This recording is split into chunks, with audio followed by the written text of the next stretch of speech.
നമസ്കാരം. ഇന്ന് നമ്മൾ ഒന്നിറങ്ങി ചെല്ലുന്നത് ഡോക്ടർ APJ അബ്ദുൽ കലാമിന്റെ ജീവിതത്തിലേക്കാണ്. അതെ, ലഭ്യമായ വിവരങ്ങൾ വെച്ച് ആ വലിയ മനുഷ്യനെ, അദ്ദേഹത്തിന്റെ യാത്രയെ ഒക്കെ മനസ്സിലാക്കാൻ ശ്രമിക്കാം. ശരിയാണ്. രാമേശ്വരത്തെ ആ ചെറിയ കുട്ടിയിൽ നിന്ന് ഇന്ത്യയുടെ രാഷ്ട്രപതി പദവി വരെ എത്തിയ ആ യാത്ര.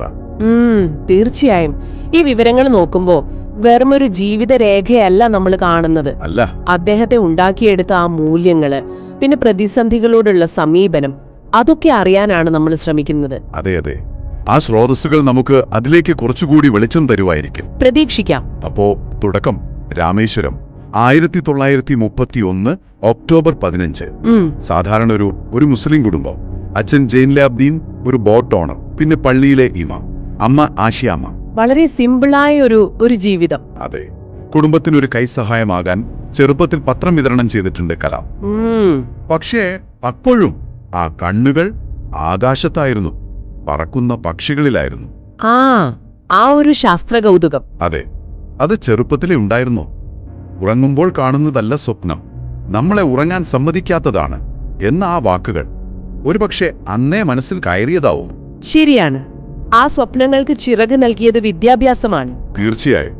ആദ്യം Tiruchirappalli Saint Joseph's college physics, പിന്നെ Madras institute of technology MIT, aerospace engineering. അതെ, അവിടെ ഒരു സംഭവം ഉണ്ടായതായി പറയുന്നുണ്ട്. ഒരു പ്രൊഫസർ ഒരു പ്രോജക്റ്റ് കൊടുത്തു. 3 ദിവസം അതിനുള്ളിൽ തീർത്തില്ലെങ്കിൽ സ്കോളർഷിപ്പ് പോകുമെന്ന് പറഞ്ഞു. ഓഹോ, ആ ഒരു പ്രഷർ. പക്ഷെ അത് അദ്ദേഹത്തെ തളർത്തിയില്ല. കൂടുതൽ വാശിയോടെ അത് ചെയ്തു തീർത്തു. ആ ഒരു ലക്ഷ്യബോധം, കഠിനാധ്വാനം, അതൊക്കെ ഒരുപക്ഷെ അങ്ങനെയുള്ള അനുഭവങ്ങളിലൂടെ ആവാം, അല്ലേ? ആവാം, അതെ. അതൊരു ട്രെയിനിങ് പോലെ ആയിരുന്നിരിക്കാം.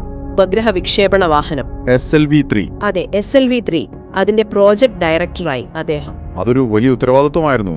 ഭയങ്കര ഉത്തരവാദിത്വം. 1980 അത് രോഹിണി ഉപഗ്രഹത്തെ വിജയകരമായിട്ട് ഓർബിറ്റിലെത്തിച്ചു. അതോടെ ഇന്ത്യ ആ ക്ലബിലെത്തി. അതെ, സ്വന്തമായി ഉപഗ്രഹം വിക്ഷേപിക്കാൻ കഴിവുള്ള രാജ്യങ്ങളുടെ കൂട്ടത്തിൽ. അത് കഴിഞ്ഞ് അദ്ദേഹത്തിന്റെ ഫോക്കസ് മിസൈൽ ടെക്നോളജിയിലേക്ക് മാറി, അല്ലേ?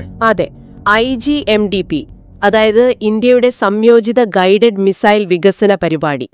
അഗ്നി, പൃഥ്വി, അങ്ങനെയുള്ള മിസൈലുകൾ, അതിന്റെയൊക്കെ പിന്നില് പ്രധാന ശക്തി അദ്ദേഹമായിരുന്നു. അപ്പോ ആ മിസൈൽ മാൻ ഓഫ് ഇന്ത്യ എന്ന പേര് വരുന്നത് അവിടെ നിന്നാണ്. തീർച്ചയായും. ഈ വിവരങ്ങൾ നോക്കുമ്പോൾ അതാണ് കാണുന്നത്. ഓരോ സ്റ്റെപ്പിലും രാജ്യത്തിന് വേണ്ടിയുള്ള ഒരു ചിന്ത.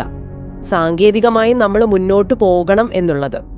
മിസൈൽ മാൻ എന്ന് പറയുമ്പോഴും 1998 പൊക്രാൻ, ആ ആണവ പരീക്ഷണം, പൊക്രാൻ 2, അതിലെ അദ്ദേഹത്തിന്റെ പങ്ക് വളരെ വലുതാണ്.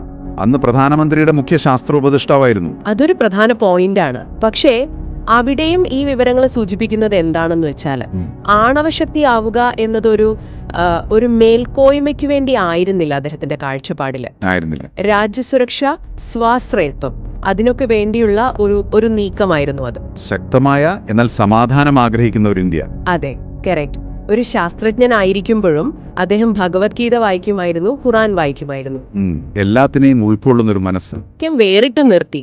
ഒരു പക്ഷേ ഈ ഒരു വ്യക്തിത്വം തന്നെ ആവാം അദ്ദേഹത്തെ 2002 രാഷ്ട്രപതി സ്ഥാനത്തേക്ക് എത്തിച്ചത്, അല്ലേ? ആവാം, തീർച്ചയായും. 11ാമത്തെ രാഷ്ട്രപതി, ജനങ്ങളുടെ രാഷ്ട്രപതി, പീപ്പിൾസ് പ്രസിഡന്റ്. ആ പേരെത്ര കറക്റ്റ് ആയിരുന്നു അദ്ദേഹത്തിന്. രാഷ്ട്രപതി ഭവൻ സാധാരണക്കാർക്ക് തുറന്നുകൊടുത്തു, കുട്ടികൾക്കൊക്കെ. അതെ, അദ്ദേഹത്തിന്റെ ലാളിത്യം, എളിമ, അതൊക്കെ ഒരുപാട് ചർച്ചയായിട്ടുണ്ട്.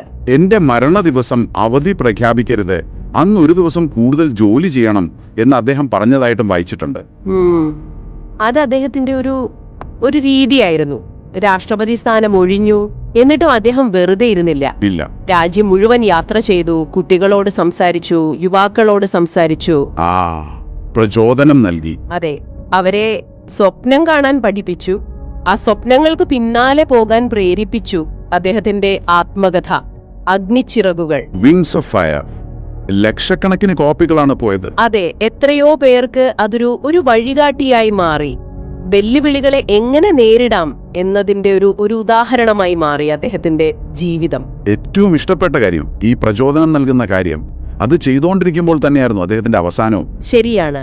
2015 ജൂലൈ 27 ഷില്ലോണില് IIM കുട്ടികളോട് സംസാരിച്ചുകൊണ്ടിരിക്കുമ്പോൾ ഹൃദയാഘാതം. അതെ, ലക്ഷക്കണക്കിന് മനസ്സുകളിൽ ആ ഒരു തീപ്പൊരി ഉണ്ടാക്കിയിട്ട് അദ്ദേഹം പോയി. ജന്മനാടായ രാമേശ്വരത്ത് പൂർണ്ണ ഔദ്യോഗിക ബഹുമതികളോടെ.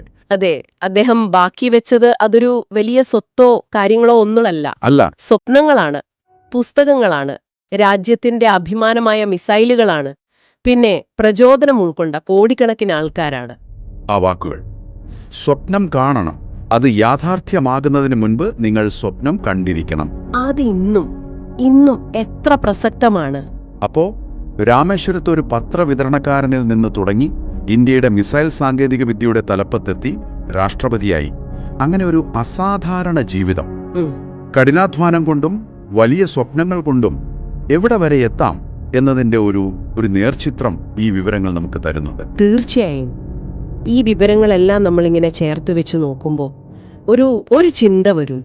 വെറുതെ കഠിനാധ്വാനം ചെയ്തതുകൊണ്ടോ വലിയ നേട്ടങ്ങൾ ഉണ്ടാക്കിയതുകൊണ്ട് മാത്രമാണോ ഒരാൾ ജനങ്ങളുടെ നേതാവാകുന്നത്? നല്ല ചോദ്യമാണ്. അതോ ഡോക്ടർ കലാമിന്റെ കാര്യത്തില് ആ ലാളിത്യം, യുവതലമുറയോടുള്ള ഇഷ്ടം, ശാസ്ത്രത്തിലുള്ള കഴിവ്, എല്ലാ മതങ്ങളോടുമുള്ള ആ ബഹുമാനം, ആത്മീയതയിലുള്ള വിശ്വാസം, ഇതെല്ലാം ചേർന്ന ഒരു പ്രത്യേക മിശ്രിതമാണോ അദ്ദേഹത്തെ ഇത്രയധികം ആളുകൾക്ക് പ്രിയപ്പെട്ടവനാക്കിയത്? നിങ്ങൾ എന്താണ് ചിന്തിക്കുന്നത്? ഇതൊന്ന് ആലോചിച്ചു നോക്കാവുന്നതാണ്.